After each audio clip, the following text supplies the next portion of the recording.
నమస్కారం ETV news కు స్వాగతం ముఖ్యాంశాలు రెండో రోజే వాడివేడిగా తెలంగాణ అసెంబ్లీ గవర్నర్ ప్రసంగానికి ధన్యవాదాలు తెలిపే తీర్మానంపై అధికార విపక్షాల సంవాదం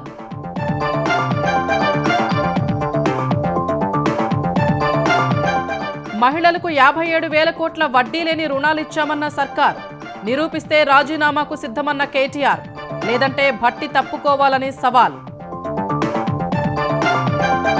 ఒక్కో కుటుంబానికి 2.5 లక్షల ప్రయోజనాలపై నిలదీసిన కేటీఆర్ అందరికీ అందిన లబ్ధిపై లెక్కలు చెబుతామన్న సర్కార్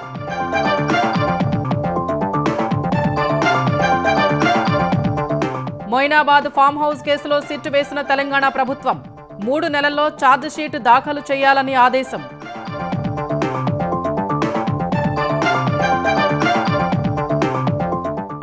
దేశానికి వచ్చిన పెట్టుబడుల్లో 25% ఏపీకే వచ్చాయన్న లోకేష్ మంగళగిరిలో ఏపీఈడీబీ ఆఫీస్ ప్రారంభించిన మంత్రి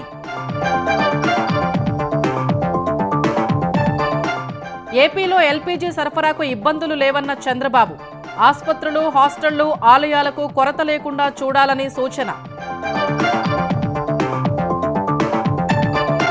మధ్యప్రాచ్యంలో ఆగని యుద్ధ జ్వాలలు ఇరాన్ జాతీయ భద్రతా మండలి అధినేత అలీ లారీజానీ హతమైనట్టు ఇజ్రాయెల్ ప్రకటన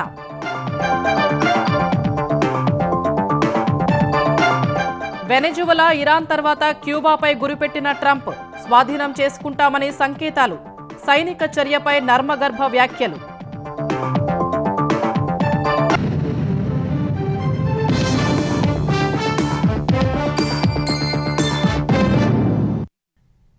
తెలంగాణ అసెంబ్లీలో గవర్నర్ ప్రసంగానికి ధన్యవాదాలు తెలిపే తీర్మానంపై తొలి రోజు చర్చ వాడివేడిగా సాగింది. కేటీఆర్కు మంత్రులకు మధ్య సంవాదం జరిగింది. బీఆర్ఎస్ నేత చేసిన విమర్శలు అడిగిన ప్రశ్నలపై అధికార పక్షం ఎదురుదాడికి దిగింది. కొన్ని సందర్భాల్లో సవాళ్లు సైతం చోటు చేసుకున్నాయి. తెలంగాణ శాసనసభలో గవర్నర్ ప్రసంగానికి ధన్యవాదాలు చెప్పే తీర్మానంపై చర్చను కాంగ్రెస్ సభ్యుడు బాలునాయక్ ప్రారంభించారు. అనంతరం ఆది శ్రీనివాస్ చర్చలో మాట్లాడారు. తర్వాత మాట్లాడిన కేటీఆర్ ఘాటు విమర్శలు చేయగా మంత్రులు తీవ్ర అభ్యంతరం తెలిపారు. ఎన్నికల హామీల్లో ఏం నెరవేర్చారని ప్రభుత్వానికి ధన్యవాదాలు చెప్పాలని కేటీఆర్ ప్రశ్నించగా సంక్షేమ కార్యక్రమాలు చూసి చెప్పాలని మంత్రి కోమటిరెడ్డి స్పష్టం చేశారు. అధ్యక్ష, ఇవాళ ప్రభుత్వానికి ఎవరు ధన్యవాదాలు చెప్పాలి? 4,000 పెన్షన్ కోసం ఎదురు చూసి విసిగి వేశారిన 46 లక్షల మంది ధన్యవాదాలు చెప్పాలా? లేదా 6,000 పెన్షన్ కోసం అలసిపోయిన 5 లక్షల మంది దివ్యాంగులు ధన్యవాదాలు చెప్పాలా? యూరియా బస్తాల కోసం లాఠీ దెబ్బలు తింటున్న 72 లక్షల మంది రైతులు ధన్యవాదాలు చెప్పాలా? ఎవరు చెప్పాలి అధ్యక్ష? మీరు 10 ఏళ్ళు ఒక్క తెల్ల రేషన్ కార్డు ఇయ్యనందుకు, మేము తెల్ల రేషన్ కార్డు ఇచ్చి సన్నబియ్యం ఇస్తున్నందుకు, ఇవాళ 20,000 కోట్లతో యంగ్ ఇండియా స్కూల్స్ పేరు మీద సగం స్కూల్ పూర్తిగా వస్తున్నందుకు, ఇవాళ ఆర్టీసీలో మా అక్కా చెల్లెలు ఉచితంగా పోతున్నందుకు, ఏ గ్రామానికి వెళ్ళా 30-40 ఇందిరమ్మ ఇల్లు కడుతున్నందుకు తప్పకుండా మీరు ధన్యవాదాలు చెప్పాలి. ఒక్కో కుటుంబానికి ఏడాదికి 2.5 లక్షల ప్రయోజనాలు అందిస్తామన్న కాంగ్రెస్ హామీ ఏమైందని కేటీఆర్ అడగ్గా కుటుంబాల వారీగా అందే ప్రయోజనాలపై లెక్కలు చెబుతామని ఉప ముఖ్యమంత్రి భట్టి విక్రమార్క వివరించారు. కాంగ్రెస్ గ్యారంటీలతో అందే ప్రయోజనాల విలువ 2,50,000 ప్రతి సంవత్సరం ప్రతి కుటుంబానికి. మరి 2.5 ఏళ్ళైంది అధ్యక్ష. ఒక్క కుటుంబం చూపెడతారా ఈ రాష్ట్రంలో? ఒక్కొక్క నియోజకవర్గానికి 3,500 ఇళ్ల లెక్క చొప్పున 22,500 కోట్ల రూపాయలతో పేదవాళ్ళకి ఇందిరమ్మ ఇల్లు కట్టిస్తా ఉన్నాం అధ్యక్ష. ఒకటేసారి 9 రోజుల్లో 9,000 కోట్ల రూపాయలు రైతుల అకౌంట్లో ఇచ్చినటువంటి చరిత్ర కూడా కాంగ్రెస్ ప్రభుత్వం అధ్యక్ష. 25,000 రూపాయలు ఒక రైతుకి ఒక్కొక్క ఎకరానికి ఆదాయం వస్తూ ఉంది అధ్యక్ష, బోనస్ పేరు మీద. 10 ఏళ్ల తర్వాత మేము అధికారంలోకి వచ్చి ఇప్పుడు మీరు తెచ్చినటువంటి అప్పులకి అస్సలు వడ్డీలు కడుతూ కూడా ఈ పథకాలన్నీ చేసుకుంటూ పోతాం. ప్రజల సొమ్ముతో ఇతర రాష్ట్రాల్లో తెలంగాణ సర్కార్ తప్పుడు ప్రచారాలు చేస్తోందన్న కేటీఆర్ విమర్శలపై మంత్రి శ్రీధర్ బాబు ఘాటుగా స్పందించారు. పని చారానా ప్రచారం బారానా అధ్యక్ష, ఇది వీళ్ళ పనితీరు అధ్యక్ష. ఇక్కడనేమో జనం అచ్చ తెలుగులో తమ ఆవేదన వెళ్ళబోసుకుంటున్నారు అధ్యక్ష. వీళ్ళేమో తెలంగాణ జనం సొమ్ముతో ఇతర రాష్ట్రాల్లో ఎన్నికల ప్రచారాలు చేస్తా ఉన్నారు అధ్యక్ష. అసలే అటర్ఫ్లాప్ సినిమాకి 100వ దినోత్సవం చేస్తారా అధ్యక్ష? ఎవరన్నా? ఫ్లాప్ అయింది 2023లో, ఫ్లాప్ అయింది మీరు. మళ్ళా సర్పంచ్ ఎన్నికలు అయితే దాంట్లో ఫ్లాప్ అయినరు, మళ్ళా మున్సిపల్ ఎన్నికలు అయితే దాంట్లో ఫ్లాప్ అయినరు, పార్లమెంట్ ఎలక్షన్ లో పూర్తి స్థాయిలో ఫ్లాప్ అయినరు. ఇంకా ఎన్నిసార్లు ఫ్లాప్ అయినాక మమ్మల్ని ఫ్లాప్ అంటారు అధ్యక్ష? ఇప్పటికైనా ఆ పందాన్ని మార్చుకుంటే రేపు రాబోయే జరిగే ఎంపీటీసీ జెడ్పీటీసీలో కొద్దిగా మెరుగే అవకాశం ఉంటుంది. మహిళలకు వడ్డీ లేని రుణాలు, రైతు రుణమాఫీ విషయంలో ప్రభుత్వం చెప్పేది నిజమైతే రాజీనామాకు సిద్ధమన్న కేటీఆర్ సవాల్పై మంత్రులు సీతక్క, భట్టి విక్రమార్క విమర్శలు చేశారు. మహిళలను చిన్నచూపు చూడొద్దని సూచించారు. అధ్యక్ష, మొదటి గవర్నర్ గారి ప్రసంగంలో, తమిళిసై గారి ప్రసంగంలో 1,00,000 కోట్లు ఇస్తాం వడ్డీ లేని రుణాలని చెప్పారు అధ్యక్ష. మరి నిన్న గవర్నర్ గారి ప్రసంగంలో వడ్డీ లేని రుణం అనేది మాయమైంది అధ్యక్ష. మరి ఆ స్కీమ్ ఏమైనా ఎత్తేస్తుండ్రా? మీ లెక్క మేము రెండోసారి అధికారానికి వచ్చినాక 1 రూపాయి కూడా మీరు మహిళలే వడ్డీ లేని రుణాలు ఇవ్వలేదు. పైగా 3,000 కోట్ల రూపాయలు వాళ్ళ మీద భారం పెట్టిపోయినరు. మేము 1,121 కోట్ల రూపాయలు వాళ్ళ వడ్డీ పే చేయడం జరిగింది. మేము ఎగ్గొట్టలే అధ్యక్ష, చేస్తా ఉన్నాం. 57,000 కోట్ల రూపాయలు ఇప్పటికీ మహిళలకు వడ్డీ లేని రుణాల కార్యక్రమం కింద బ్యాంకుతో లింకేజ్ చెప్పి ఆయన చెప్పిన మాట వాస్తవం అయితే, 57,000 కోట్ల వడ్డీ లేని రుణాలు ఇచ్చిన మాట వాస్తవం అయితే ఆర్డర్ కాపీ చూపెట్టమనండి. ఇక్కడే రాజీనామా చేసి నేను శాశ్వతంగా, లేదంటే వారు రాజీనామా చేయాల్సి. అవగాహన లేకుండా మాట్లాడితే ఎట్లా? మేము వచ్చిన తర్వాత కొన్ని సంవత్సరాలుగా పెండింగ్ ఉన్నటువంటి ఆ వడ్డీ లేని రుణాల పేరు మీద కట్టాల్సిన వడ్డీకి సంబంధించినటువంటి చెక్కుల్ని మేము వచ్చిన తర్వాత క్లియర్ చేసుకుంటూ పోతా ఉన్నాం. ఇప్పుడు కూడా మేము చేసుకుంటూ ముందుకు పోతూనే ఉంటాం. అనర్హత పిటిషన్ల వ్యవహారాన్ని కేటీఆర్ ప్రస్తావించడాన్ని మంత్రి పొంగులేటి శ్రీనివాసరెడ్డి తప్పుబట్టారు. కానీ తమరు కూడా సార్, మా పార్టీ టికెట్ మీద గెలిచిన ఎమ్మెల్యే ఆ పార్టీ టికెట్ మీద ఎంపీకి పోటీ చేస్తే ఆయన నాడ కూర్చోబెడితే మీకు దయచేసి మా ప్రార్థన, జడ్జిమెంట్ నువ్వు మొత్తం చదవకుండానే ఎన్నో అభియోగాలు చేసినావు, అయినా నేను మీడియా ముందుకు రాలేదు. ఈ విషయంలో కూడా నువ్వు జడ్జిమెంట్ చదివినాక నాతో మాట్లాడితే నేను దానికి జవాబిస్తాను. స్పీకర్ సార్, మీరంటే వ్యక్తిగతంగా గౌరవం ఉంది, కానీ మీరు తీసుకున్న నిర్ణయం తప్పైనా తప్పకుండా ప్రశ్నించే అధికారం, హక్కు నాకు సభ్యుడిగా ఇక్కడ ఉంటుంది సార్. జడ్జి స్థానంలో ఉన్న మిమ్మల్ని కూడా ప్రశ్నించే స్థాయికి మాట్లాడుతున్నారంటే వారు ఏ రకమైన అహంకారంతో మాట్లాడుతున్నారో ఒక్కసారి తమరు గమనించాలి. మీరు చెప్పే నిజమే ఉంటే ప్రజలు మీకు ఓట్లేసి ఉండేవాళ్ళు కదా. పార్టీలు మారే ప్రోత్సహించింది మీరు కాదు, ముందు దాని గురించి మీరు మాట్లాడుతున్నారా? కేటీఆర్ తర్వాత మజ్లిస్ సభ్యుడు బలాలా చర్చలో పాల్గొన్నారు. అనంతరం శాసనసభ రేపటికి వాయిదా పడింది. శాసనసభ నిర్వహణపై బీఏసీ నిర్ణయాలను ముఖ్యమంత్రి రేవంత్ రెడ్డి అసెంబ్లీలో ప్రవేశపెట్టారు. నేడు రేపు గవర్నర్ ప్రసంగానికి ధన్యవాదాలు తెలిపే తీర్మానంపై చర్చ, ముఖ్యమంత్రి సమాధానం ఉంటుంది. ఈ నెల 20న బడ్జెట్ ప్రవేశపెడతారు.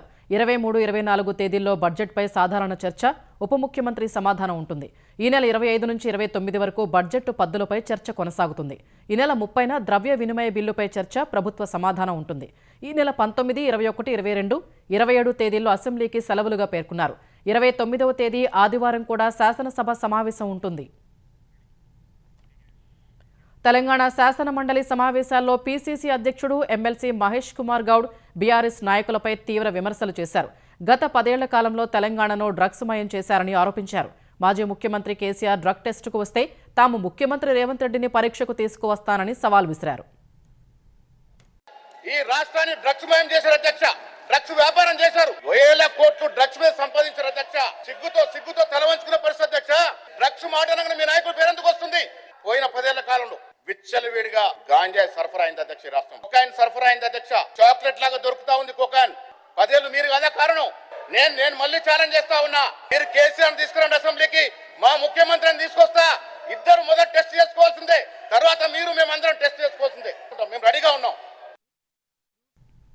మొయినాబాద్ ఫామ్ హౌస్ డ్రగ్స్ కేసులో నిజానిజాలు నిగ్గు తేల్చేందుకు తెలంగాణ ప్రభుత్వం 9 మందితో ప్రత్యేక విచారణ బృందం సిట్ను నియమించింది. 3 నెలల్లో దర్యాప్తు పూర్తి చేసి ఛార్జిషీటు దాఖలు చేయాలని ఆదేశించింది. Future city CP Sudheer Babu పర్యవేక్షణలో సిట్ విచారణ చేపట్టనుంది. 3 నెలల్లో సమగ్రంగా దర్యాప్తు చేసి ఛార్జిషీటు దాఖలు చేయాలని ప్రభుత్వం నిర్దేశించింది. ఈ కేసులో రోహిత్ రెడ్డి సోదరుడు రితేష్ రెడ్డి గన్ లైసెన్స్ రద్దు చేయాలని సిట్ సిఫారసు చేసింది. తుపాకీ లైసెన్స్ దుర్వినియోగం చేశారని ఆరోపించిన సిట్ ఈ మేరకు సిపికి లేఖ రాసింది. ఈ నెల 14న ఫామ్ హౌస్లో నిర్వహించిన పార్టీలో డ్రగ్స్ వాడినట్లు నిర్ధారణ కావటం, విచారణకు వెళ్లిన పోలీసులపై కాల్పులు జరపడాన్ని ప్రభుత్వం తీవ్రంగా పరిగణిస్తోంది. మాదక ద్రవ్యాలు వినియోగించారనే ఆరోపణలు ఎదుర్కొంటున్న తాండూరు మాజీ ఎమ్మెల్యే పైలట్ రోహిత్ రెడ్డిపై బీఆర్ఎస్ చర్యలకు ఉపక్రమించింది. డ్రగ్స్ వ్యవహారాన్ని తీవ్రంగా పరిగణించిన బీఆర్ఎస్ అధిష్టానం ఆయనకు షోకాజ్ నోటీసులు జారీ చేసింది. ఈ మేరకు బీఆర్ఎస్ ప్రధాన కార్యదర్శి, పార్టీ క్రమశిక్షణ వ్యవహారాల బాధ్యులు సోమా భరత్ నోటీసు ఇచ్చారు. రోహిత్ రెడ్డి ప్రమేయంపై వచ్చిన ఆరోపణలు పార్టీ ప్రతిష్టకు భంగం కలిగించేలా ఉన్నందున నోటీసు అందినప్పటి నుంచి 7 రోజుల్లో వివరణ ఇవ్వాలని పేర్కొన్నారు. గడువులోపు వివరణ ఇవ్వకుంటే పార్టీ రాజ్యాంగం, నియమావళి ప్రకారం ఎలాంటి అదనపు నోటీసు లేకుండానే క్రమశిక్షణ చర్యలు తీసుకోనున్నట్లు భరత్ కుమార్ స్పష్టం చేశారు. ఆంధ్రప్రదేశ్లో దివ్యాంగులకు ఆర్టీసీ బస్సులో ఉచిత బస్సు ప్రయాణం కల్పించేందుకు కూటమి ప్రభుత్వం ప్రతిష్టాత్మకంగా చేపట్టిన దివ్యాంగ శక్తి పథకాన్ని రేపు మంగళగిరిలో సీఎం చంద్రబాబు ప్రారంభించనున్నారు. ఉగాది కానుకగా ప్రారంభించనున్న ఈ పథకం ద్వారా ఏపీలోని 11.16 లక్షల మంది దివ్యాంగులకు ప్రయోజనం చేకూరనుంది. స్త్రీ శక్తి పథకానికి వర్తించే Palle Velugu, ultra Palle Velugu, express, city ordinary, metro express బస్సుల్లో ఉచిత ప్రయాణానికి దివ్యాంగులు అనుమతిస్తారు. ఇప్పటివరకు 50% ఛార్జీతో దివ్యాంగులు బస్సుల్లో ప్రయాణిస్తున్నారు. ఇకపై వారికి జీరో ఫేర్ టికెట్ జారీ చేస్తారు. 40% వైకల్యం దాటిన దివ్యాంగులకు ఈ పథకం వర్తించనుంది. ఇందుకోసం 207 కోట్ల రూపాయలని ఆర్టీసీకి ప్రభుత్వం చెల్లించనుంది. దివ్యాంగ శక్తి పథకాన్ని ప్రారంభించిన అనంతరం దివ్యాంగులకు ముఖ్యమంత్రి ఆత్మీయ విందు ఇవ్వనున్నారు. దేశానికి వచ్చిన పెట్టుబడుల్లో 25% ఆంధ్రప్రదేశ్కే వచ్చాయని ఏపీ ఐటీ శాఖ మంత్రి నారా లోకేష్ వెల్లడించారు. ఈ నెల 23న రెండో స్టీల్ సిటీకి శంకుస్థాపన చేస్తున్నట్లు తెలిపారు. ఇంతటితో తృప్తి పడకుండా 5 స్టీల్ సిటీలు ఎందుకు నిర్మించకూడదనే లక్ష్యంతో పనిచేయాలన్నారు. మంగళగిరి మయూరి టెక్ పార్క్లో ఆంధ్రప్రదేశ్ ఎకనామిక్ డెవలప్మెంట్ బోర్డు ఏపీఈడీబీ నూతన కార్యాలయాన్ని మంత్రి లోకేష్ ప్రారంభించారు. Google, Arcelor Mittal, TCS, Cognizant వంటి ప్రపంచ ప్రఖ్యాత సంస్థలు ఏపీని ఎంచుకున్నాయన్న ఆయన ఇప్పుడు మరింత స్పీడ్ పెంచాల్సిన అవసరం ఉందన్నారు. రిలయన్స్ సీబీజీ ప్రాజెక్టు వల్ల పెద్ద ఎత్తున ఉద్యోగాలు వస్తున్నాయని లోకేష్ తెలిపారు. Single agenda of this administration is job creation. And if you notice it, 20 lakh jobs is our fulcrum of our manifesto. So it is honestly not about the MOUs we sign. It is about grounding, ensuring the said jobs that they will create is getting created. That is the single agenda with which we should all work here. ఆంధ్రప్రదేశ్లోని మున్సిపాలిటీల్లో ఆస్తి పన్ను చెల్లింపుదారులకు ప్రభుత్వం శుభవార్త చెప్పింది. ఈ నెల 31లోపు ఆస్తి పన్ను బకాయిలు చెల్లించిన వారికి వడ్డీలో 50% రాయితీ ఇస్తూ ఉత్తర్వులు జారీ చేసింది. ఇప్పటికే వడ్డీతో పన్ను చెల్లించిన వారికి తదుపరి బిల్లులో మినహాయింపు ఇస్తామని జీవోలో ప్రభుత్వం స్పష్టం చేసింది. ఈ మేరకు జీవో నంబర్ 58ని మున్సిపల్ శాఖ ముఖ్య కార్యదర్శి సురేష్ కుమార్ విడుదల చేశారు. దాడులు ప్రతి దాడులతో పశ్చిమాసియా అట్టుడుకుతోంది. టెహ్రాన్లోని ఇరాన్ అంతరిక్ష పరిశోధన సంస్థ కార్యాలయంపై క్షిపణులతో ఇజ్రాయెల్ దాడి చేయగా ఇరాన్కు చెందిన కీలక అధికారులు హతమైనట్టు తెలుస్తోంది. గల్ఫ్ దేశాల్లోని అమెరికా స్థావరాలు సహా ఇజ్రాయెల్ సైబర్ టెక్నాలజీ కేంద్రాలు, రాఫెల్ వెపన్స్ మ్యానుఫ్యాక్చరింగ్ కాంప్లెక్స్ లక్ష్యంగా ఇరాన్ ప్రతిదాడులు చేస్తోంది. తీవ్రంగా గాయపడ్డ ఇరాన్ కొత్త సుప్రీం లీడర్ మొజ్దాబా ఖమేనీని రహస్యంగా రష్యాకు తరలించినట్లు తెలుస్తోంది. పశ్చిమాసియాలో భీకర పోరు కొనసాగుతోంది. ఇరాన్పై వైమానిక దాడులతో ఇజ్రాయెల్ విరుచుకుపడుతోంది. టెహరాన్లోని ఇరాన్ అంతరిక్ష పరిశోధన సంస్థ కార్యాలయంపై క్షిపణులతో దాడి చేసింది. హమేదాన్లో సైబర్ పోలీస్ భవనాన్ని ఇజ్రాయెల్ సైన్యం ధ్వంసం చేసింది. ఇరాన్ రెవల్యూషనరీ గార్డ్స్ నేవీ ప్రధాన కార్యాలయాన్ని సైతం ధ్వంసం చేసింది. ఇరాన్ జాతీయ భద్రతా మండలి అధినేత అలీ లారిజానీని హత్య చేసినట్లు ఇజ్రాయెల్ ప్రకటించింది. లారిజానీని లక్ష్యంగా చేసుకుని గత రాత్రి టెహరాన్లో దాడులు నిర్వహించినట్లు ఇజ్రాయెల్ రక్షణ మంత్రి కడ్జ్ తెలిపారు. ఈ దాడుల్లో ఇరాన్ పారామిలిటరీ విభాగమైన బసీస్ దళం అధిపతి ఘెలం రజా సొలెమానీ సైతం మృతి చెందినట్లు వివరించారు. ఆపరేషన్ ఎపిక్ ప్యూరీలో భాగంగా ఇరాన్లో ఇప్పటి వరకు 7,000 లక్ష్యాలపై దాడులు చేపట్టామని యుఎస్ సెంట్రల్ కమాండ్ వెల్లడించింది. 100కు పైగా ఇరాన్ నౌకలను ధ్వంసం చేశామని తెలిపింది. ఇజ్రాయెల్, అమెరికా సంయుక్తంగా జరిపిన దాడిలో అరాక్ పట్టణంలో 3 రోజుల శిశువు, 2 ఏళ్ల చిన్నారి సహా 4 మృతి చెందారని ఐఆర్జీసీ తెలిపింది. అటు దక్షిణ లెబనాన్లోని అనేక పట్టణాలపై ఇజ్రాయెల్ వైమానిక దాడులు చేసింది.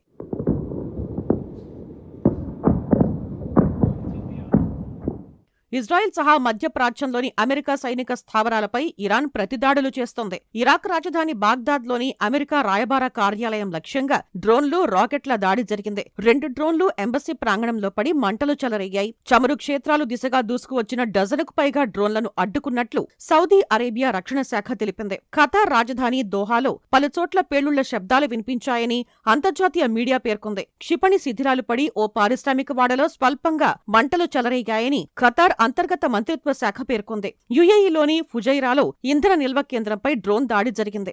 ఇజ్రాయెల్ జెరూసలేంలో ప్రార్థనా మందిరంపై క్షిపణి పడింది. ఇజ్రాయెల్ పోలీసులకు చెందిన సైబర్ టెక్నాలజీ కేంద్రాలు, ప్రపంచ ప్రఖ్యాత ఆయుధ తయారీ సంస్థ రాఫెల్ వెపన్స్ మ్యానుఫ్యాక్చరింగ్ కాంప్లెక్స్ ను లక్ష్యంగా చేసుకున్నట్లు ఇరాన్ సైన్యం తెలిపింది. తమ దేశ రక్షణ కేంద్రాలపై ఇజ్రాయెల్ జరిపిన దాడులకు ప్రతీకారంగానే ఈ దాడులు చేస్తున్నట్టు వివరించింది. పశ్చిమాసియాలో ఉద్రిక్తతల వేళ భారత్కు చెందిన మరో ఎల్పీజీ నౌక నందాదేవి హార్మూజ్ జలసంధిని దాటి గుజరాత్లోని వాడినార్ పోర్టుకు చేరుకుంది. 46,500 మెట్రిక్ టన్నుల ఎల్పీజీని నందాదేవి నౌక తీసుకొచ్చింది. Deendayal port authority chairman Sushil Kumar Singh Nanda Devi నౌకను సందర్శించి పనుల్ని పర్యవేక్షించారు. నిన్న శివాలిక్ నౌక 46,000 మెట్రిక్ టన్నుల ఎల్పీజీతో గుజరాత్లోని ముంద్రా పోర్టుకు వచ్చింది. ఈ 2 నౌకలు మోసుకొచ్చిన గ్యాస్ సుమారు 65 లక్షల గృహ వినియోగ ఎల్పీజీ సిలిండర్లను నింపడానికి సరిపోతుంది. ఇది దేశీయ ఇంధన అవసరాలకు పెద్ద ఊరటనివ్వనుంది. జగలాడ్కి అనే మరో నౌక సుమారు 81,000 టన్నుల ముడి చమురుతో భారత్కు వస్తోంది. ఈకేవైసీ, ఓటీపీల ద్వారా గ్యాస్ సిలిండర్లు పక్కదారి పట్టకుండా చూడాలని సీఎం చంద్రబాబు అధికారుల్ని ఆదేశించారు. ఆంధ్రప్రదేశ్లో ఇండక్షన్ స్టవ్స్ లభ్యత పెరిగేలా చూడాలని సూచించారు. గ్యాస్ సరఫరాపై ఆర్టీజీఎస్లో చంద్రబాబు సమీక్ష నిర్వహించారు. వివిధ శాఖల ఉన్నతాధికారులు, పెట్రోలియం కంపెనీల ప్రతినిధులు, గెయిల్, ఓఎన్జీసీ అధికారులు హాజరయ్యారు. ప్రస్తుతం రాష్ట్రంలో 14,000 మెట్రిక్ టన్నుల ఎల్పీజీ గ్యాస్ నిల్వలు ఉన్నాయని అధికారులు తెలిపారు. మరికొన్ని మెట్రిక్ టన్నుల గ్యాస్ రానుందని సీఎంకు వివరించారు. ఆంధ్రప్రదేశ్లో వంట గ్యాస్ సరఫరాకు ఇబ్బందులు లేవని స్పష్టం చేశారు. ఆసుపత్రులు, హాస్టళ్లు, దేవాలయాలకు ఎలాంటి కొరత లేకుండా చర్యలు తీసుకోవాలని సీఎం ఆదేశించారు. సిటీ గ్యాస్ డిస్ట్రిబ్యూషన్ నెట్వర్క్ విస్తరించే అంశంపై దృష్టి సారించాలని సూచించారు. ఆంధ్రప్రదేశ్లో ఇమాం, మౌజన్లకు రంజాన్ వేళ ప్రభుత్వం శుభవార్త అందించింది. ముఖ్యమంత్రి చంద్రబాబు ఆదేశాలతో ఇమాం, మౌజన్ల గౌరవ వేతనం కోసం 45 కోట్లు విడుదల చేశారు. ఈ మొత్తంతో ఇమాంలు, మౌజన్లకు 6 నెలల బకాయిల్ని ఒకేసారి చెల్లించనుంది. విజయవాడ ఇఫ్తార్ విందులో నిన్న సీఎం చంద్రబాబు ఇచ్చిన హామీ మేరకు ఇమాంలు, మౌజన్లకు 6 నెలల బకాయిలు ఒకేసారి జమ చేయనున్నారు. ఈ ఉత్తర్వుల ప్రకారం 10,000 మంది ఇమాంలు, మౌజన్ల ఖాతాల్లో నగదు జమ కానుంది. తెలంగాణ గురుకుల రెసిడెన్షియల్ జూనియర్ కళాశాలల్లో ప్రవేశాల కోసం నిర్వహించే టీజీఆర్జేసీ సెట్ కోసం దరఖాస్తుల ప్రక్రియ ప్రారంభమైంది. తెలంగాణలోని 35 గురుకుల జూనియర్ కాలేజీలు, 93 కస్తూర్బా గాంధీ బాలికల విద్యాలయాల్లో ఇంటర్మీడియట్ మొదటి సంవత్సరంలో ప్రవేశాల కోసం టీజీఆర్జేసీ సెట్ 2026ను నిర్వహించనున్నారు. English medium MPC, BiPC, MEC, CEC సీట్లు భర్తీ చేయనుండగా ఇందుకోసం మే నెల 3న పరీక్ష నిర్వహిస్తారు. ప్రస్తుతం 10వ తరగతి పరీక్షలకు హాజరవుతున్న విద్యార్థులు టీజీఆర్జేసీ సెట్ కోసం దరఖాస్తు చేసుకోవాలని సూచించారు. ఏప్రిల్ 15 వరకు ఆన్లైన్లో దరఖాస్తులు స్వీకరించనున్నట్టు స్పష్టం చేశారు. హైదరాబాద్ కుకట్పల్లిలో జరిగిన దారి దోపిడీ కేసును పోలీసులు ఛేదించారు.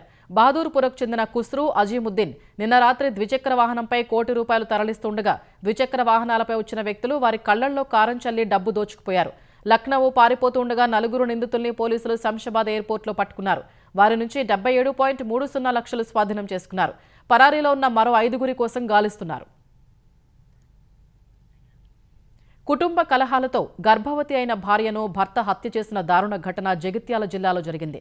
కోరుట్ల మండలం మాదాపూర్ గ్రామానికి చెందిన వైష్ణవి, కోరుట్ల అప్పయ్య గుట్టకు చెందిన హరిబాబు ప్రేమించుకుని ఏడాది క్రితం పెళ్లి చేసుకున్నారు. వైష్ణవి ప్రస్తుతం 4 నెలల గర్భవతి. ఇద్దరి మధ్య రాత్రి గొడవ జరిగింది. తెల్లవారుజామున 4 గంటల సమయంలో భర్త హరిబాబు భార్య వైష్ణవిపై కత్తితో దాడి చేసి పరారయ్యాడు. తీవ్ర రక్తస్రావంతో వైష్ణవి ప్రాణాలు కోల్పోయింది. ఉదయం కుటుంబ సభ్యులు వచ్చి చూసేసరికి విగతజీవిగా పడి ఉంది. సమాచారం అందుకున్న పోలీసులు కేసు నమోదు చేసి విచారణ చేపట్టారు. వెనజువలా అధినేతను బంధించి తమ దేశానికి తరలించడం సహా ఇరాన్పై మిత్రదేశం ఇజ్రాయెల్తో కలిసి యుద్ధం చేస్తున్న అమెరికా అధ్యక్షుడు ట్రంప్ క్యూబాపై గురిపెట్టారు. త్వరలో ఆ దీపాన్ని స్వాధీనం చేసుకునే గౌరవం తనకు దక్కుతుందని విశ్వాసం వ్యక్తం చేశారు. శ్వేత సౌధంలోని ఓవల్ కార్యాలయంలో మీడియాతో మాట్లాడిన ట్రంప్ క్యూబా విషయంలో తాను ఏదైనా చేయగలనని చెప్పారు. క్యూబాపై సైనిక చర్య చేపడతారని ప్రశ్నించగా ఆ విషయాన్ని చెప్పలేనని బదులిచ్చారు. స్నేహపూర్వక పద్ధతిలో క్యూబాను స్వాధీనం చేసుకునేందుకు తన యంత్రాంగం ఆ దేశ అధికారులతో ఉన్నత స్థాయి చర్చలు జరుపుతోందని ఇటీవల ట్రంప్ తెలిపారు. All my life I've been hearing about the United States and Cuba. When will the United States do it? I do believe I'll be having the honor of taking Cuba. That'd be good. That's a big honor. Whether I free it, take it, I think I could do anything I want with it. You want to know the truth? They're a very weakened nation right now. They were for a long time. Very violent leaders. Castro was a very violent leader. His brother's a very violent leader. Extremely violent. That's how they governed. They governed with violence. But a lot of people would like to go back. ఆఫ్ఘన్లోని ఆసుపత్రిపై Pakistan చేసిన వైమానిక దాడుల్ని భారత్ ఖండించింది. సైనిక స్థావరంగా ఏమాత్రం సమర్థించుకోలేని ఆసుపత్రిపై దాడి చేసి పెద్ద సంఖ్యలో పౌరుల ప్రాణాల్ని బలుగునడం అత్యంత పెరిగిపందా అమానవీయ చర్య అని మండిపడింది. ఈ మారణ హోమాన్ని సైనిక ఆపరేషన్గా చెప్పుకునేందుకు పాకిస్తాన్ యత్నిస్తోందని భారత విదేశాంగ శాఖ విమర్శించింది. ఆసుపత్రిని ఉద్దేశపూర్వకంగా లక్ష్యంగా చేసుకోవడాన్ని ఏ మతం, ఏ చట్టం, ఏ నైతికత సమర్థించలేదని స్పష్టం చేసింది. పాక్ను అంతర్జాతీయ సమాజం జవాబుదారీగా చేయాలని, ఆఫ్ఘాన్ పౌరులపై ఉద్దేశపూర్వకంగా జరుగుతున్న దాడుల్ని తక్షణమే అడ్డుకోవాలని భారత్ పిలుపునిచ్చింది. ఈ విషాద సమయంలో ఆఫ్ఘన్లకు అండగా ఉంటామని స్పష్టం చేసింది. కాగా కాబూల్లోని ఆసుపత్రిపై పాక్ చేసిన వైమానిక దాడుల్లో 400 మందికి పైగా పౌరులు మృతి చెందారు. పశ్చిమ బెంగాల్ అసెంబ్లీ ఎన్నికల్లో పోటీ చేసే అభ్యర్థుల జాబితాను తృణమూల్ కాంగ్రెస్ విడుదల చేసింది. మొత్తం 294 నియోజకవర్గాలకు 291 చోట్ల పోటీ చేస్తామని టీఎంసీ అధినేత్రి బంగాల్ సీఎం మమతా బెనర్జీ ప్రకటించారు. డార్జిలింగ్ పర్వత ప్రాంతాల్లోని మరో 3 నియోజకవర్గాల్లో తమ మిత్రపక్షమైన భారతీయ గోర్ఖా ప్రజాతాంత్రిక్ మోర్చా పోటీ చేస్తోందని తెలిపారు. భవానీపూర్ నుంచి తాను బరిలోకి దిగనున్నట్లు వివరించారు. ఈ ఎన్నికల్లో 226 స్థానాలకు పైగా కైవసం చేసుకుని భారీ విజయం సాధిస్తామని మమత విశ్వాసం వ్యక్తం చేశారు. టికెట్లు రాని నేతలు, కార్యకర్తలకు భవిష్యత్తులో మంచి స్థానాన్ని కల్పిస్తామని హామీ ఇచ్చారు. బంగాల్ అసెంబ్లీకి ఏప్రిల్ 23, 29 తేదీల్లో ఓటింగ్ జరగనుంది. మే 4న ఫలితాలు వెల్లడించనున్నారు. అంతర్జాతీయ మార్కెట్ల నుంచి సానుకూల సంకేతాల మధ్య మెటల్, ఆటో రంగ సంస్థల వాటాలు కొనేందుకు మదుపర్లు మొగ్గు చూపిన వేళ దేశీయ స్టాక్ మార్కెట్లు వరుసగా రెండో సెషన్లోనూ లాభాలు ఆర్జించాయి. గత సెషన్లో 939 పాయింట్లు పెరిగిన సెన్సెక్స్ ఇవాళ మరో 568 పాయింట్లు ఎగబాకింది. ఉదయం 75,827 పాయింట్ల వద్ద బీఎస్సీ సూచీ ప్రారంభమైంది. మొదట్లో ఒడిదుడుకులు ఎదుర్కొన్న సెన్సెక్స్ ఒక దశలో 75,325 పాయింట్ల కనిష్ట స్థాయికి పడిపోయింది. మధ్యాహ్నం తర్వాత మదుపర్లు పెద్ద ఎత్తున కొనుగోలు జరుపుగా 76,304 పాయింట్ల గరిష్ట స్థాయికి చేరింది. చివరకు కాస్త తగ్గి 76,071 పాయింట్ల వద్ద స్థిరపడింది. జాతీయ స్టాక్ ఎక్స్చేంజ్ సూచీ నిఫ్టీ 172 పాయింట్లు పెరిగి 23,581 వద్ద ముగిసింది.